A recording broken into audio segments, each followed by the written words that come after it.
शहर की मसरूफ सड़कों पर जहां हर कोई अपनी धन में मगन था, एक बूढ़ा आदमी था, रहीम चाचा। 70 साल की उम्र, झुकी हुई कमर और आंखों में वो खामोशी जो सिर्फ अकेले लोगों की आंखों में होती है।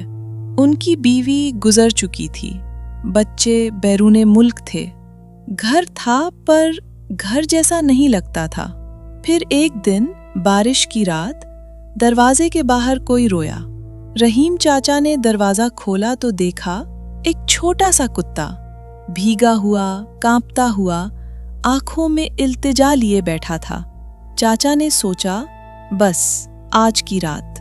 वो आज की रात 7 साल तक चली। चाचा ने उसका नाम रखा मोती। मोती ने कभी ज्यादा नहीं मांगा, बस वही पुरानी चापड़ी रोटी, थोड़ा सा दूध और चाचा के पास बैठने की इजाजत।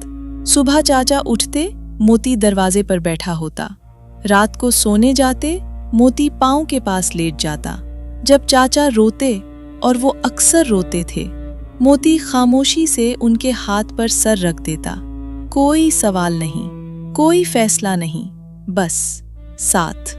हम इंसान मोहब्बत में भी शर्तें लगाते हैं, मोती ने कभी नहीं लगाई। फिर वो दिन आया जिसका रहीम चाचा को डर था। मोती बीमार पड़ गया। चाचा उसे डॉक्टर के पास ले गए, वही डॉक्टर जो जानवरों का इलाज करता था मोहल्ले में।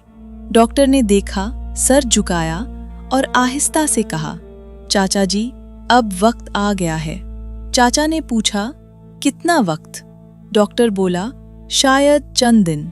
चाचा घर आए, मोती को उठाकर अपनी पुरानी चारपाई पर लिटाया, वही जगह जहां पहले वो कभी नहीं सोता था, और बोले, अब तो आराम कर मेरे यार। 3 दिन गुजरे। चौथी सुबह मोती ने आंखें खोली, रहीम चाचा को देखा और दम हिलाया, बस एक बार। फिर आंखें बंद हो गईं। रहीम चाचा बहुत देर तक बैठे रहे, कोई आंसू नहीं, बस वो खामोशी जो अंदर से तोड़ देती है। पड़ोसी ने पूछा, चाचा, बस एक कुत्ता था ना?